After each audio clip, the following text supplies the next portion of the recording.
Hello guys, welcome to Aspirant Hub. Let's start the easiest way to learn. हमने grammar section को शुरू किया था और ग्रामर सेक्शन में हमने एक टॉपिक को पढ़ा था जिसका नाम था नाउन। तो उसी का आज थर्ड पार्ट पढ़ेंगे नंबर्स। तो नंबर बेसिकली क्या होता है कि अगर आप किसी चीज़ को सिंगल रख रहे हैं, जो उसको डबल कर रहे हैं या ट्रिपल कर रहे हैं, तो उसी नंबर की डिवीजन को हम नंबर्स कहते हैं। तो चलिए इसकी डेफिनेशन पढ़ लेते हैं। मेरा number denotes only one person और थिंग, इट इज सिंगुलर। कह रहा है जब भी हम किसी चीज़ को एक जहाँ उसी पे निर्भर रहते हैं, इट मीन्स कि हम सिर्फ सिंगल चीज़ पे डिपेंड रह रहे हैं, तो उसको सिंगुलर कहते हैं। But when it denotes more than one person और थिंग, इट इज़ प्लूरल। तो इसका मतलब कि एक से ज़्यादा मीन्स कि दो या दो से ज़्यादा, तो उसी को हम कहते हैं प्लूरल फॉर्म ऑफ नंबर। तो जैसे कि हमने पढ़ा सिंगुलर और प्लूरल, तो इसी से हम आइडिया लगा सकते हैं। और ग्रामेटिकली भी अगर हम पढ़ेंगे तो नंबर्स की दो ही टाइप्स होती हैं, सिंगुलर और प्लूरल। चलिए देख लेते हैं कि हम किसी नंबर को कैसे प्लूरल कर सकते हैं और किस नंबर को हम सिंगुलर से प्लूरल में ला सकते हैं। तो ये कुछ रूल्स हैं, आपको इनको पढ़ना पड़ेगा। मैं आपको समझा भी देता हूँ बाय एन एग्जाम्पल्स। चलिए शुरू करते हैं। Number 1, bye adding S. किसी भी नाउन के साथ हम एस लगाएंगे, इट मीन्स कि वो सेंटेंस जो नीचे वाले 2 से लेके 8 तक न होते हों, तो उनके साथ अगर हम एस लगाएंगे तो वो सिंगुलर से प्लूरल बन जाएंगे। जैसे आपका कैट हो गया, आपका डॉग हो गया, आपका बॉयज़ हो गया। कैट के साथ हम एस लगाएंगे तो कैट्स बन जाएगा, बॉय के साथ हम एस लगाएंगे तो बॉयज़ बन जाएगा, डॉग के साथ एस लगाएंगे तो डॉग्स बन जाएगा। सेकेंड रूल है by adding E S to noun ending with S, S S, X, S H और सी एच वर्ड। कहने का मतलब ये है कि कुछ ऐसे वर्ड हैं जो एस से खत्म होते हैं, या डबल एस से, या एक्स से, या एस एच और या सी एच से, तो उनके साथ हम ई एस लगाएंगे। जैसे boss, B O double S, तो उसके साथ हम लगाएंगे ई एस, बॉसिस। तो अगर एक और एग्जांपल लेते हैं, जैसे कैश, तो कैश के साथ हम लगाते हैं कैशिस। इट मीन्स कि उसके साथ भी लास्ट एस एच है, तो उसके साथ हम ई एस लगा देंगे तो वो बन जाएगा कैशिस। तो इसी तरह से हम सेंटेंस को प्लूरल करेंगे इस रूल में।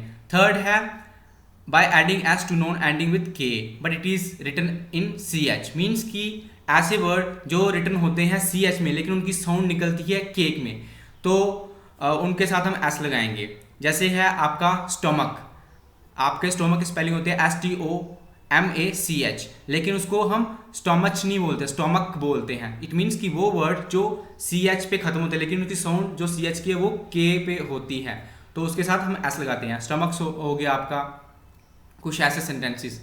तो आई होप कि आप बुक्स को कंसल्ट करेंगे और वहाँ से आपने जो भी डाउट होंगे क्लियर हो जाएंगे, और नहीं होंगे तो आप हमें कमेंट बॉक्स में कुछ भी वर्ड लिख भेजिए, हम आपको 24 आवर्स में रिप्लाई करेंगे। फोर्थ रूल है by adding IES to noun ending with Y. कह रहा है जो भी चीज़ें या जो भी नॉन बाई से खत्म होता तो उसके साथ हम IES लगाते हैं प्लूरल करने के लिए। जैसे बेबी हो गया, तो उसके साथ बेबी का हम बाई काट देंगे और IES लगा देंगे तो बन जाएगा बेबीज। ठीक है। अब फिफ्थ रूल है by adding ES to noun ending with O। तो कह रहा है कुछ ऐसे नाउन जो चीज़ें जो खत्म होते हो ओ पे, तो उसके साथ हम ES लगाएंगे तो वो बन जाएगा प्लूरल। जैसे गो हो गया, तो गो के साथ हम GOES लगाते हैं क्योंकि ये एंड ओ पे हो रहा है, इसलिए हम उसको प्लूरल करने के लिए ES लगाएंगे। सिक्स रूल है by adding S to noun ending with EO, IO, OO और बाई O। तो कुछ ऐसे वर्ड्स होते हैं जो खत्म होते हैं EO पे, IO पे, OO पे और बाई O पे, तो उनके साथ हम S लगाते हैं।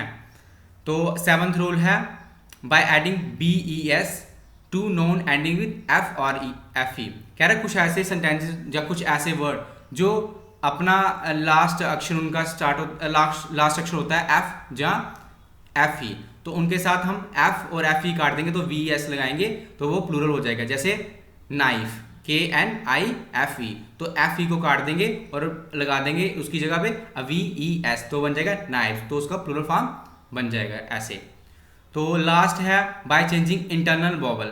कह रहा है कुछ ऐसे वर्ड्स होते हैं जिनको हम ना स्टार्ट में काट सकते हैं ना एंड में काट सकते हैं, लेकिन उनको प्लूरल तो बनाना पड़ता है, तो उनमें हम मिडल में कुछ चेंजेस लाते हैं। जैसे आपका होता है मैन, तो मैन को हम ना पीछे से काट सकते हैं ना आगे से काट सकते हैं ना उसके साथ एस लगा सकते हैं, तो हमें उसको प्लूरल तो करना ही है। तो हम क्या करते हैं, एम ए की जगह ई कर देते हैं और एन का एन लिख देते हैं, एम ई एन बन गया मैन। और एक होता है मैन हो गया सिंगुलर और मैन हो गया प्लूरल।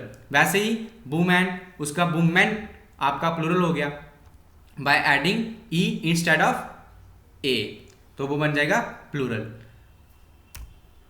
तो देख लेते हैं इसमें कुछ एक्सेप्शन रूल होते हैं। जैसे कि मैंने आपको बताया कि इंग्लिश पूरी डिपेंड है एक्सेप्शन रूल पे, तो आपको इनको भी ध्यान से पढ़ना है कि कैसे किस सेंटेंस या किस वर्ड में हम चेंजेस नहीं ला सकते, जब अगर लाएंगे तो उनके लिए कौन कौन से रूल अलग टाइप के होंगे। कह रहा है कुछ चीज़ें ऐसी होती हैं जो नोन में, हमने नोन की टाइप्स पढ़ी थी, तो उनमें से 3 टाइपें ऐसी हैं जिनके साथ उनका कोई भी प्लूरल से नाता नहीं होता है, उनको हम कभी भी प्लूरल फॉर्म में यूज़ नहीं करते हैं तब तक जब तक वो कॉमन में यूज़ नहीं हो रही होंगी, कॉमन सेंस में यूज़ नहीं हो रही होंगी। जैसे कि प्रॉपर हो गया, मटेरियल हो गया और एब्स्ट्रैक्ट नोन, ये कभी भी अपना प्लूरल फॉर्म नहीं बनाते हैं तब तक जब तक हम इनको कॉमन में यूज़ ना करें। जैसे हम एग्जाम्पल लेते हैं कॉपर की, तो कॉपर हम अगर लिखेंगे तो कॉपर एक चीज़ है, आई मीन एक मेटल है, तो हम उसको सिर्फ कॉपर लिखेंगे। लेकिन अगर उसको कॉमन में यूज़ कर रहे हैं, इट मीन्स कि हम उसको कॉपर्स में यूज़ कर रहे हैं। तो कॉपर्स में किस तरह से यूज़ कर रहे हैं कि हम कॉपर की बात करें कि कॉपर के जो कॉइन है, जहाँ पे स्पेशली कॉपर के साथ कॉइन्स भी लगा हुआ है, तो उसको हमने उन कॉइन्स की बात करेंगे, डिफरेंट डिफरेंट कैटेगरी के कॉइन्स। इट मीन्स कि किसी किंग का अलग टाइप का कॉपर का कॉइन था, इट मीन्स कि शायद वो स्क्योर में होगा, किसी का रेक्टेंगल में होगा, किसी का क्वाड्रिलेटरल में होगा, किसी का ट्राइंगल में होगा, तो उसी कैटेगरी को हम क्या कॉपर्स लिख रहे हैं, उसी को हम कॉमन में यूज़ कर रहे हैं। सेकंड एग्जांपल लेते हैं इसकी हम रिलेटेड मटेरियल्स के। जो पहली एग्जांपल थी वो थी आपकी प्रॉपर के, तो सेकंड है वाइन्स की। हम तीनों को कॉमन में यूज़ करेंगे। अब वाइन्स की हम काइंड्स ले सकते हैं, जैसे आपकी रेड वाइन होती है, आपकी अलग अलग ब्रांड की बात करेंगे वाइन्स की, तो तभी हम उसको वाइन्स लिख सकते हैं, नहीं तो हमें वाइन का सिर्फ वाइन ही लिखना पड़ेगा, ठीक है। थर्ड कैटेगरी लेते हैं एब्स्ट्रैक्ट को, जैसे हम उसको कॉमन सेंस में यूज़ कर सकते हैं, तो काइंडनेसेस। तो अगर हम अलग अलग तरह की हेल्प कर रहे हैं किसी की, जैसे शायद मैं किसी की हेल्प फाइनेंशियल तौर पे कर रहा हूँ पैसे देके, शायद किसी की मैं हेल्प बाय उसको हेल्पिंग कर रहा हूँ, जैसे कि मैं उसके काम में हाथ बटा रहा हूँ, तो इन्हीं को हम काइंडनेसेस में यूज़ कर सकते हैं, कॉमन में यूज़ कर सकते हैं। अलबत्ता अगर आपको कहीं भी यूज़ करना पड़े काइंडनेस, अगर वहाँ पे सिर्फ एक ही चीज़ की बात कर रहे हो एब्स्ट्रैक्ट में, तो आपको सिर्फ काइंडनेस यूज़ करना पड़ेगा। लेकिन अगर उसको कॉमन में यूज़ कर रहे हो, जैसे मैंने आपको एग्जाम्पल दी फाइनेंशियल और बाय हेल्पिंग, तो फिर हम यूज़ करेंगे काइंडनेसेस। तो यही है exception rule related two numbers.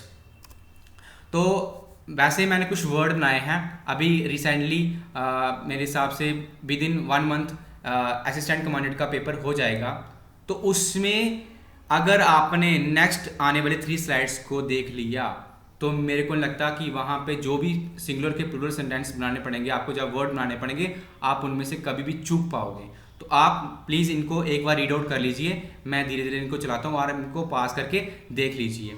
एक स्लाइड ये होगी, दूसरी स्लाइड है जे, तीसरी स्लाइड है जे, बस इतने ही हैं। अगर आपने इनको अच्छी तरह से लर्न कर लिया तो असिस्टेंट कमांडेंट के पेपर में कम से कम 3 से 4 तक सिंगुलर के प्लूरल पूछे जाते हैं, और वो फॉरेन लैंग्वेज के वर्ड्स ही आते हैं और इन्हीं में से आएंगे, मैं आपको 100% श्योरिटी देता हूँ।